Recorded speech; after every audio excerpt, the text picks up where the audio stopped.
Hi there, I'm Vera, and this is Raise in Hope. This is the first time I've ever recorded a video for YouTube, so good luck to me. I will be wanting to explore a few things with you, anyone that might want to listen to me.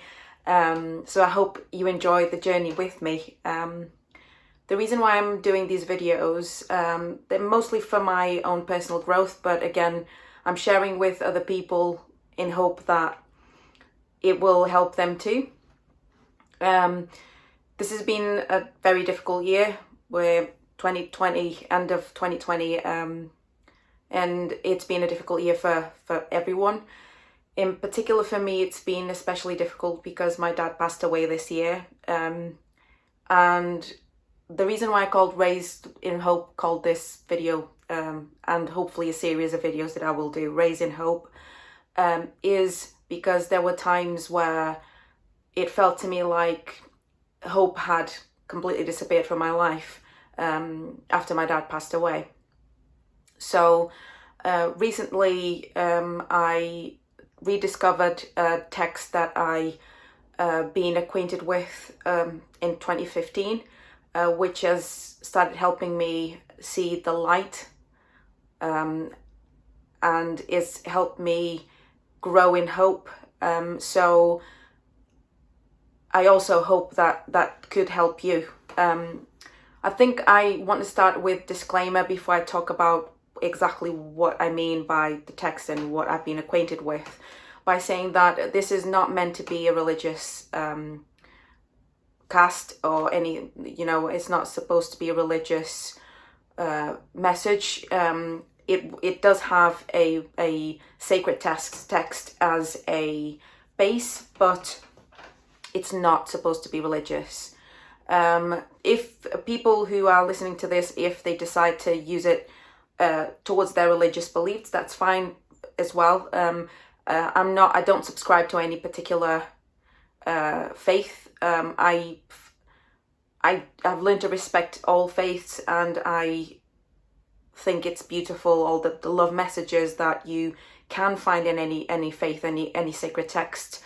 So therefore, as I said, I just wanted to make sure that I wanted to say that this is open to anyone. Also, even though it is based on a sacred text, it isn't limited to people who might have a spiritual belief or not. It happens that I'm a very spiritual person, and this does help me in my pursuit of knowing myself in this world and in this universe. However, I have found over the years that the sound that we will make with this text, and again I'll explain further in a minute, helps the vibration within my body. So it can be explained in a physical form. What I mean by that is, in scientific terms, we know that we're made up of atoms, and that they are made up of energy and vibrating particles, and that we're all interconnected. So the principle of that is that by sounding these sounds, that you can raise your energy to a level where you can affect the others further. And again, so the intention is that we all work together to raise this energy level, and we raise hope for the future. I think we need it, especially at this moment in time, in this predicament we're in. And then, so I call these series Raise in Hope, because I'm hoping to find light in this darkness. And also I'm hoping to illuminate and grow hope in this world by sharing my message, and hoping that anyone who watches these videos, that they will also find light and hopefully contribute towards light. And again, if we all raise our vibrational level, hopefully we'll all find that we all feel better, and we're contributing to each other's well-being. And especially this year, where by not hugging someone we're actually trying to protect them, then the saying thing, the same message goes for by raising our level of hope and love. I'm hoping that also by raising my level of hope and love, that I will contribute towards everyone else's. And that's the objective really of what I'm trying to create here. So I think an explanation is necessary now about what text I was talking about and what I meant by vibration through sound. In 2015, I went to a spiritual retreat, a yoga retreat, which entailed yoga and singing. Yoga, more specifically Kundalini yoga or Kundalini yoga, and the voice work was based on kirtan. So it's with Kundalini yoga. Apart from the movement, many Kundalini yoga practitioners, they will get up early in the morning before the sun rises while the energy is fresh, and they will sing a sacred text called the Japji Sahib, which is also a sacred text that the Sikh faith follow. And the idea is, and the same thing with kirtan, that the vibration that we create with those sounds, that it will help our hope levels, our love levels, our understanding of ourselves, and hopefully we'll also find messages important to ourselves, each one of us. With kirtan, we do a similar thing, but with basically repeating the names and exalting the names of Hindi or Hindu deities by singing, and usually it's call and response, where someone's guiding the singing and people are responding back. And it's amazing how when you go to a session of kirtan, how you feel the energy levels raise to one point that my first kirtan experience was with a lady called Nayarani. She's a UK lady who is an amazing singer and who's again introduced me to it in a really amazing way. And this was middle of winter, and we were in this hall, and it was pretty cold when we started. And by the end of it, there was no heating going on in that hall. And when we finished the session, it was warm. It was very warm in that hall. So we had warmed up the whole environment, which was absolutely amazing. We all felt very elated by the amount of energy that we had produced there. So that was my first experience with voice work in a formal way. And then one day Nairani told me that there was this retreat which happened in Finland, in that island called Lapo. It's within many islands that are next to Finland, and it was very isolated. The group of us that were doing that retreat, we were more than the inhabitants than in number than the inhabitants of that island. That's how small it was. And it was an amazing experience. And there I was introduced to a lady called Shabadeep, who introduced me to Japji Sahib. And we used to get up very early in the morning. If I recall it well, I'm not sure if it was 4 or 5 o'clock in the morning. And we would recite the Japji Sahib in full. And then we would see the sunrise, and it was absolutely amazing. This lady, Shabadeep, she's also written a book called Japji Sahib, Yoga of the Mind. And when I talk about the Japji Sahib, I will be using her book as a reference. So please do look for it. There is a Finnish and an English version. You can go to iBooks, for example, and get it. It's a really, really nice book, and it does help in terms of how you look at the verses as well of the Japji. So when I finished that experience in 2015, I was so sad to leave, because it was again one of the most spiritually powerful experience I've had. And every time I think about that now, I was crying. I was really crying. We were all crying when it all finished, and I didn't want to leave because I was going back to the real world, and that was difficult. And that takes me to something I've read from Eckhart Tolle about how the suffering that we have is usually, it can happen when we lose what we're enjoying.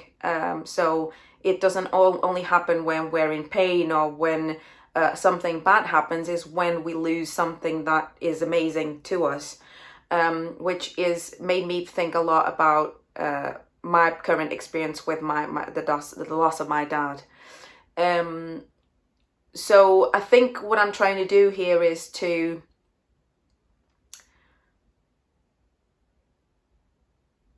bring that experience back to me, but not in a I don't want to leave there, in a completely different way. I want to find the meaning of what I'm going through the experience, through this particular experience. I want to feel what the verses will want to tell me for myself. The Japji Sahib is divided in several paragraphs, which are called the Pauri, and basically what I'm going to do is I'm going to be reciting each paragraph in different ways. So in a minute I will recite it in just once, just to then talk about what the meaning of it is in general terms, in one of the translations of it, by Shabad-Deep's book. She basically collated all these translations to make her book. There's several translations of the Japji Sahib. So I'm using her, as I said, her book as a base. So I will talk about what it means in that sense, but also I want to go through an experience of reciting each paragraph or pauri several times, more precise. Being more precise, I'll be repeating each verse 108 times in 3 separate videos. I hope that I'll be able to do them all in one go. I know it's going to take a few takes, so we'll see. The first video, I'm hoping it will be a bit experimental. By experimental, I mean I'll be reciting it in different tones and different ways. I've heard different versions of it, so I'm hoping that I'll be able to do a mixture of sounds. It'll probably sound weird at times. I'm kind of trying to decide whether I'm going to keep anything that sounds a bit too difficult to listen to, if that's the good way to describe it. But so basically the first video is going to be experimental. The second video is going to be a gentle form of it, but even more so, the third video is going to be a whispered form, and I'm hoping that it'll be a nice thing for the ASMR crowd. But the other thing is, I'm hoping that, especially with the gentle one, if you're looking for repeating the 108 times this verse only, or this paragraph only, this pauri, then hopefully it'll be a good guide for you. The reason why I'm repeating this 108 times, so basically on the first pauri, there's an exaltation so there's an invitation to repeat these paragraphs, and there's this, and overall, when I've read Shabad-Deep's book, there was this invitation with some of the verses to repeat a few times to increase the internal power of those parties inside, to help you find your own answers. So I decided, well, 108 is a well-known number for the yogic community. There's different explanations why 108. If anyone wants to talk about that, for me to talk about the 108, I can talk about that too. But as for brevity, I'm just going to say that I'm going to use this Mala Beads rosary, necklace, and so I can do the 108 because it's a well-known beneficial number of times to repeat. And so the first verse, or the first paragraph, Pauri, of the Japji Sahib is called the Mool Mantra. And it's connected to the primal sound of the universe. And again, that connects to what I was saying about connecting to a primal vibration, and that means to atom level. It's just to increase our energy levels. So again, if you believe in the universe helping you out, or God helping you out, or whatever, if you have a religious belief or not, doesn't matter. It's about where we come from in our internal growth. It's lovely because it also says, the translation says that it looks beyond fear, hatred, and revenge. So I find that sometimes I struggle with fear and with anger. So I think this is an amazing Pauri to recite, because it does seem to calm my energy levels down. The other thing I'm going to mention is I might do a supplementary video after my experimental video, maybe after the other videos, because it is 108 times to repeat this is quite a lot. So don't know how I'm going to feel at the end of this. So if it feels relevant, I will let you know. So going back to the Mool Mantra, it's a search for enlightenment and glowing divinity, it says on the verse. The way I interpret it is, again, what I said about the rays of hope is to increase the light in our lives, especially in a year like this. I think we all need that search for an internal light, and I'm hoping that this will help. And it's also a search for our inner wisdom. So what the Japji Sahib tries to teach us is that there's really nothing out there that's going to sort your problems out. It's about you being able to project that energy out, and within, and finding the key of your problems within. And that takes me to something quite interesting. It's how interesting how things have parallels in every way we look at it.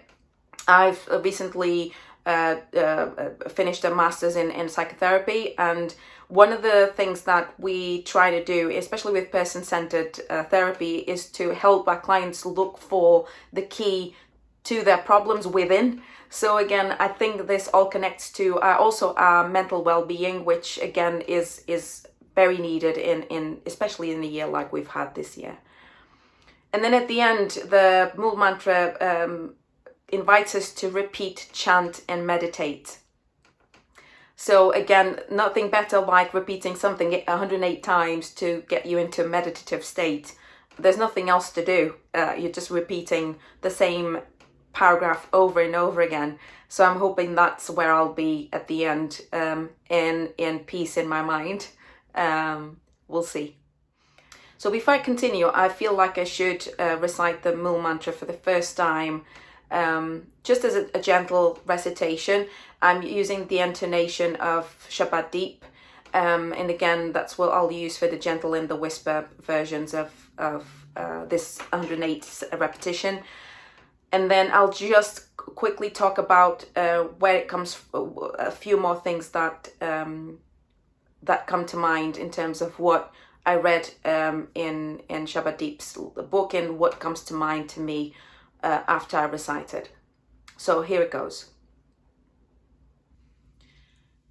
Ek Onkar Satnam Karta Purkh Nirbhau Nirvair Akal Murat Ajuni Sebhang Gur Parasad Jap Ad Sach Jugad Sach Ebi Sach Nanakaosi Bi Sach. So here you are, there you are. It's that's the Mool Mantra, or Mool Mantra. So the other things that that it's said to do, it's to help you rewrite your life story, to find those keys, to change your patterns, It's supposed to bring light to your challenges. So if there's an obstacle or something that you want to resolve, it's supposed to help you with finding those solutions from within. It is also a very important paragraph or pauri, because it's called a bija, which is a seed, which is basically, as you know, a seed, it's got a lot of life within. It's got all what a plant needs to grow. So basically that's what it is. It's encapsulating the whole of the Japji Sahib within. And then each of the other pauris explain further what the Mool Mantra wants to say. So it's quite an interesting and very powerful pauri. And again, as I said, it finds the connection between me and the universe. It basically tells you that the universe, God, or whatever you want to call it, isn't out there. It's within. Everything's connected. So whatever you do well for yourself and whatever you do well for other people will go back to you, into them. We feed off each other. And I'm sure that lots of you will realize that when you start your day angry, usually you tend to find angering situations. I do anyway, and then in sad and difficult situations. And when I start my day happy, it's the opposite. If I want to transmit happiness outwards, it all feels lighter generally. The same thing happens when I find that I start my day with a difficult interaction. It feels like the day's full of difficult interactions. And likewise when things start really, really well. And I fully believe that it's a feedback, almost loop of energy that we almost have the responsibility to look at and not just let it be as it is. And again, my search to take responsibility of my life and of how I contribute towards others. So that's the power that I will find within me, and I'm hoping that this journey I'm starting will help me on that, and I'm hoping that it will help some of you too. And then finally, it's the liberation from anger and fear. And again, I said to you that anger and fear are things that I fight with daily, and I can see within myself in feelings and sensations that are completely unhelpful to me. So I'm hoping that I can work with that in a positive way. So I think that's it for the introduction video. I hope that you kind of enjoyed it. I hope so. Next thing I'm going to do is I'm going to do my first video, the experimental one. Fingers crossed it'll go okay. And I hope, I hope I can help lots of people. And if it's just 2 or 3, that's fine too. I'm happy to contribute. I know it'll help me. So that's it. This is it for the first video.